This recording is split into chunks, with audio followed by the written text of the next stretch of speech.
நான் ஒரு கதை சொல்லட்டா? இந்த கதை நான் சோஷியல் மீடியால தான் பார்த்தேன். இந்த கதை ஸ்டார்ட் பண்ணவே ரொம்ப இன்ட்ரெஸ்டிங்கா இருந்தது. ஸோ இந்த கதை எப்படி ஸ்டார்ட் பண்றாங்கன்னா, ஒருவேளை நான் பேசுறத கடவுள் கேட்கிறாரா இல்லையா? கடவுள் இருக்காரா இல்லையா? நான் கேட்கிற விஷயங்கள அவர் குடுக்க மாட்றாரு. இந்த மாரி டவுட்ஸ்லாம் இருந்துச்சுன்னா, இந்த கதை நீங்க கேட்டதுக்கு அப்புறம் உங்களுக்கு அந்த டவுட் வராதுன்னு ஸ்டார்ட் பண்றாங்க. ஒரு ஊர்ல ஒரு மிட்டாய் கடை இருக்கு. மிட்டாய்னா சாக்லேட் கடை, கேண்டி கடைன்னு சொல்லலாம் இல்லையா? ஸோ அந்த ஒரு கடைக்கு ஒரு சின்ன பிள்ளை போது. ஒரு குட்டி பிள்ளை. ஒரு 4, 5 வயசு இருக்கிற பிள்ளைன்னு வச்சுக்கலாமே. அந்த பிள்ளை அந்த கடைக்கு போகுது. அந்த கடையில ஒரு ப்ரமோஷன் மாரி போட்டிருக்காங்க. என்னாது போட்டிருக்காங்கன்னா, ஒரு கைப்பிடி சாக்லேட் ஒரு 2 வெள்ளி அந்த மாரி வச்சுக்கலாமே. நான் அந்த கதையில ஆக்சுவலி அந்த ஃபிகர்லாம் சொல்ல, நான் உங்களுக்கு அண்டர்ஸ்டாண்டிங்காக சொல்றேன். ஸோ இந்த பிள்ளைகிட்ட சொல்றாங்க, இந்த கடையில இருக்கிற எந்த சாக்லேட் நீங்க எடுத்தாலும் ஒரு கைப்பிடி எடுத்தீங்கன்னா, அதாவது ஒரு கைப்பிடி எடுத்தீங்கன்னா உங்களுக்கு 2 வெள்ளி சார்ஜ் பண்ணுவாங்க அப்படின்னு. ஸோ அந்த பிள்ளை என்ன சொல்லுது, அங்கிள் எனக்கு ஒரு ஹெல்ப் பண்றீங்களா? எனக்கு எந்த சாக்லேட் எடுக்கிறதுன்னு தெரியல. ஸோ நீங்களே எடுத்து குடுக்குறீங்களா? அப்படின்னு.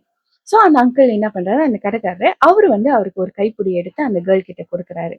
அப்ப அவரு கேக்குறாரு, இங்க இவ்ளோ சாக்லேட் இருக்கம்மா, நான் இந்த சாக்லேட் எடுத்து குடுத்துருக்கேனே, உனக்கு ஓகேவா? புடிச்சிருக்கா? அப்படின்னு. அதுக்கு அந்த கேர்ள் என்ன சொல்றாங்கன்னா, இங்க இருக்கிற எல்லா சாக்லேட்ஸும் நான் டேஸ்ட் பண்ணியிருக்கேன். எனக்கு எல்லாமே ரொம்ப பிடிக்கும்.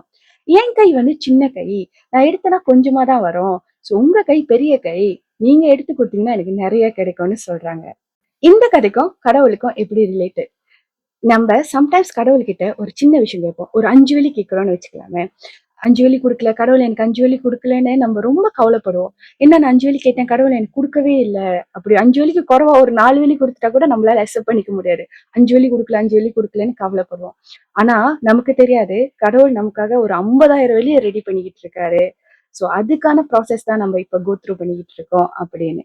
ஒருவேளை கடவுள்கிட்ட எனக்கு இது வேணும், அது வேணும்னு கேட்கறதுக்கு பதிலா, எனக்கு குடுத்ததுக்கெல்லாம் நன்றி அப்படின்னு சொல்லிட்டு, எது எனக்கு பெஸ்ட்டா இருக்குமோ, எது எனக்கு நல்லது குடுக்குமோ, அந்த மாரி விஷயங்கள குடுங்க அப்படின்னு கேட்டு பாருங்க.